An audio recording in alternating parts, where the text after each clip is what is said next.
여러분 안녕하세요. 오늘도 많이 덥습니다. 건강들 조심하시고요. 정말 많이 가무니까들 다들 더 고생들 많으실 겁니다. 자, 오늘 얘기 유정란 생산 닭 지연 사유 반려 사료 만들어 먹일 필요 없는 이유입니다. 반려 사료 먹을 필요 없는 이유, 반려사료 먹이지 말라는 이유입니다.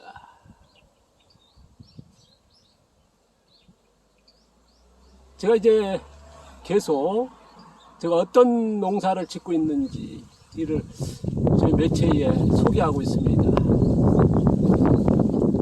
이렇게 작물 키우는 것도 이제 지연재배, 초지연재배를 지어가지 않습니까? 작물 성장 재배 속도를 가축도 꼭 같다는 말씀 드렸습니다. 제가 이제 20여 년 동안 교육을 이제 유정란 생산 닭살료 관련해서 했습니다. 그래서 뭐 앞서 소개했습니다만은 방송에 소개되는 명인 달인들 나올 정도로 이제 지금의 1,000원짜리 계란이 제가 이제 20년 이전에 1,000원짜리 계란 하니까 이제 100만 원 되지 않으니까 뭐 비난 댓글이 오고 농작물은 싸야지. 제일 비싼 계란이 뭐 300~400원 할 때에 1,000원 하니까 뭐 그 정도 정말 안타까운 게 농민들이었습니다. 농민들이 더 반대가 많더라고요. 뭐 소비자들도 이제 간혹 있었고요. 제가 이제 한창 도시농 교육이라든가 귀농교육, 전업농교육 가면은요. 그리고 많이 만나다 보면 이제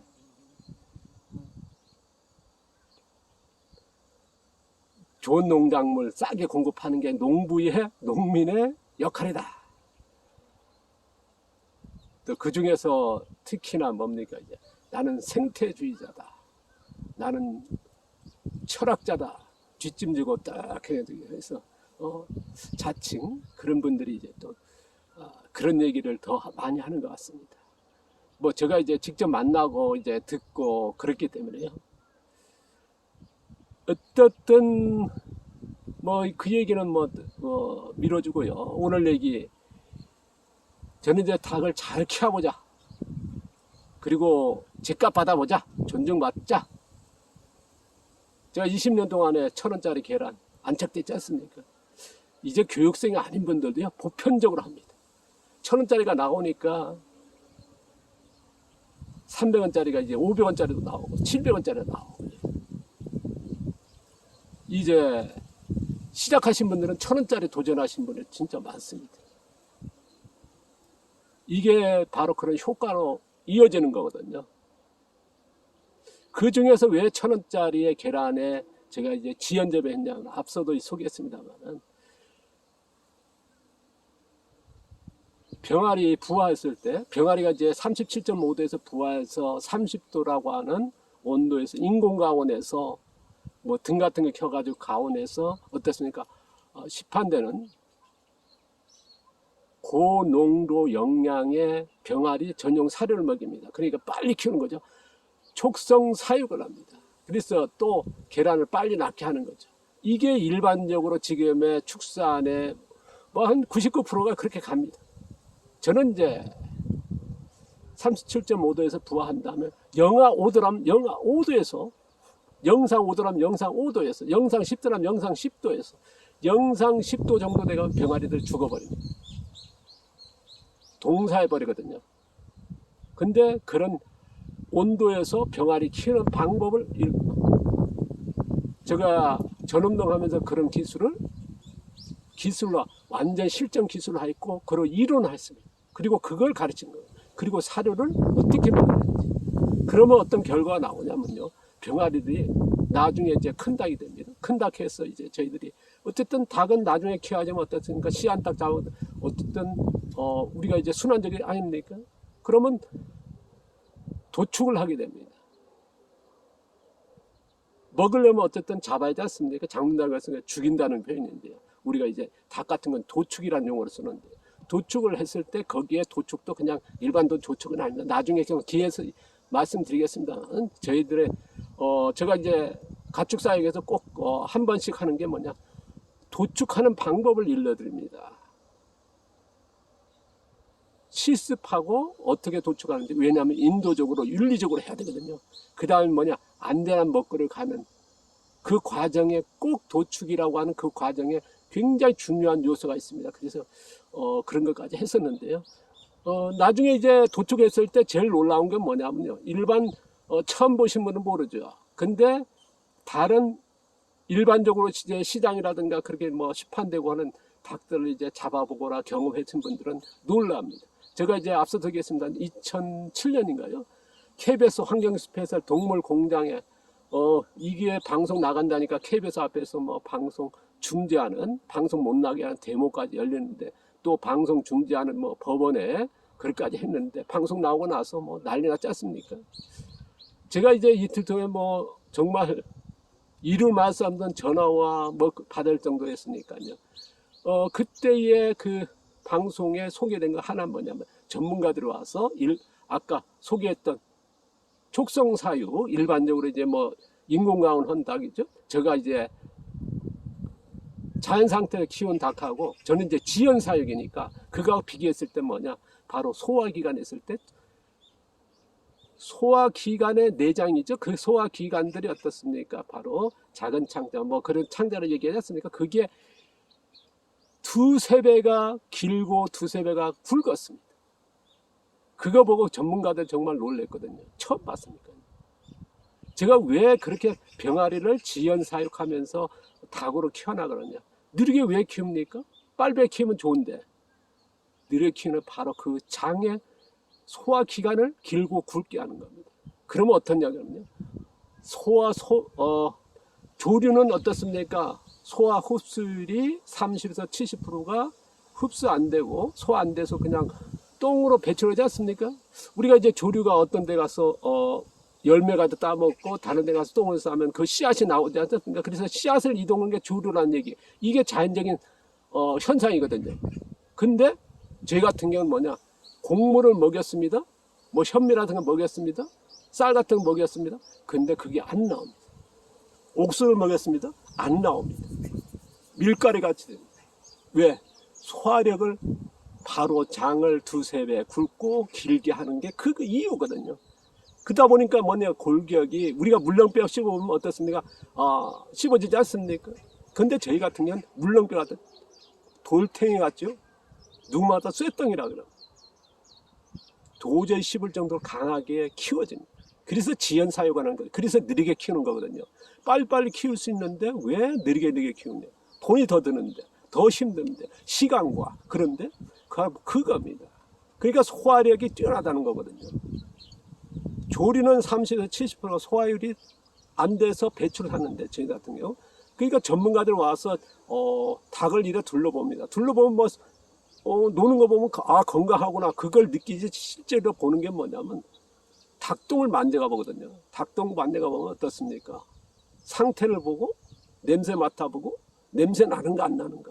그러면 장에 미생물 균형이 잡혀 있나, 똥 상태가 뭐냐, 장이 건강하냐 안 하냐, 먹이 상태가 좋으냐, 그걸 알 수 있고, 그 다음에 똥을 만져가 봤을 때, 이거는 한 단계 제일 뭐랄까요, 뭐 이런 얘기 하면 고급진 기술입니다. 만져가 봅니다. 손가락으로 이렇게 부부해 봅니다. 그러면 거기에 소화율이 얼마나 되냐. 밀가루 같이 전혀 안 잡히는 그때의 그런 전문가들 뭐냐, 인정한 게 바로 그거 있거든요. 바로 오늘 그 얘기를 때문에요. 그런 결과 때문에 어떠냐, 반려사를 굳이 만들 필요 없고 먹이지 말라는 이유입니다. 왜냐, 저희 같은 경우는 그대로 배합해서 먹인다든가 자연 상태, 아니면 굳이 먹어야 된다면 숙성사료를 먹여라. 반려사료가 먹였으니까 반려가 먹였습니까? 미생물들에 의해서 쪼개주는 겁니다. 반려 과정이 그거거든요. 쪼개주니까 어떻습니까? 닭이 먹으니까 소화는 뛰어나겠죠. 그러니까 굳이 우리가 아까도 말씀드렸지만 느리게 키우는 게 뭐냐, 지연은 소화력을, 그래서 장을 길게 하고 굵게 하는 거거든요. 그러니까 일반의 야생의 조류보다는 더 뛰어난 소화력을 키우기 위해서 바로 거기에 기술이라고 하는 테크닉을 찾아냈고, 그 기술을 가르쳐갖고 그걸 실증했고 그걸 하기 위해서 어떤 이론화까지 했던 거거든요. 근데 굳이 반려사료, 아까도 말씀드린 우리가 지금 미생물 쪽에서는요, 발효 전문가들이 반려와 숙성을 구분 안 합니다. 이게 안타까운 일인데요. 지금 뭐 미생물 전문가들도 중식과 배양 구분 못 하거든요. 제가 20년 또 교육하니까 이나마 조금 했는데 아직도 전문가들을 보면요, 유튜브라는 걸 보세요. 제일 쉽게 얘기하는 게 뭐냐, 제일 와닿을 수 있는 게 김치. 어떤 때는 반려라고 그러고 어떤 때는 숙성이라고. 그러니까 나갈 때 나갈 때 다 틀립니다. 어떤 때 나오는 대로 얘기합니다. 숙성이라도 하고 반려라도 반려인데 숙성이라도 반려. 김치는 뭡니까? 반려식품이나 어떤 때는 숙성입니다. 그건 뭐겠습니까? 반려와 숙성이라는 의미를 모르기 때문에. 이런 표현이 좀 그럴지 모르겠습니다만 반려와 숙성 전혀 다른 거죠. 반려는 뭐냐? 미생물들에서 그 상태에서 쪼개진 거야. 그러니까 그 반려된 거를 먹이는 거 어떻습니까? 소화가 잘 되겠죠. 흡수가 뛰어나겠죠. 왜? 이미 사람이 외부에서 미생물에서 반려시켜버린 거야. 쪼개져 버렸으니까요. 소화 과정이란 뭐냐면 그 자체를 분해시키는 겁니다. 분해되니까 우리가 인간이 이제 장에서 흡수되는 거는 영양으로요. 아니면 외부에서 이 자연 상태, 지금 성경을 보십시오. 여기에 어떻습니까? 반려가 일어나고 있거든요. 이런 풀이 있습니다. 그럼 이걸 쪼개주지 않으면 식물이 못 먹지 않습니까? 이게 쪼개준 게 누구냐? 바로 반려라고 하는 미생물에서 쪼개주는 거고, 쪼개주니까 이게 뭐냐? 바로 식물이 양분을 흡수하는 과정입니다. 이건 자연계의 창조주게 만드는 원리거든요. 그래서 저희 같은 게 어떻습니까? 지연 사육해서 느리게 키워서 어떻습니까? 장을 2배, 3배 굵고 길게 만든 건 바로 뭐냐? 굳이 반려사를 만들어서 먹을 필요 없다. 만들려면 어떻습니까? 노동과 시간과 걸리거든요. 그대로 자체적으로 만들어서 자연적으로 원료 그대로, 아니면은 굳이 해야 된다 그러면요, 숙성을 하시는 거. 숙성은 뭐겠습니까? 쪼개지 않는 거고 반려는 쪼갰다는 거. 훨씬 노동력과 생산 비용도 떨어지지 않습니까? 그래서 저 반려사료 굳이 만들 필요도 없고 먹이를 말라는 이유입니다. 왜? 저희들은 느리게 지연 사육하는. 그래서 우리가 이제 작물의 성장 재배 속도, 뭐 촉성 재배, 초적성 재배, 촉성 재배, 전통 재배, 지연 재배, 초지연 재배 있듯이 가축도 그런 개념입니다. 초적성이란 뭐냐? 초적성 사육이나 촉성 사육은 뭐냐? 그런 것에 관계없이 인공 육출해서 빨리빨리 사료를 해서 그냥, 그러니까 가루사료 먹이는 거고 아니면 발효시켜서 먹이는 거거든요. 소화 잘 되라고요. 사람이 해주는 겁니다. 상당 부분을요. 근데 저희 같은 거 어떻습니까? 느리게 지연 사육하는 건 뭐냐? 장을 2~3배 길고 굵게 만들어서 닭 스스로가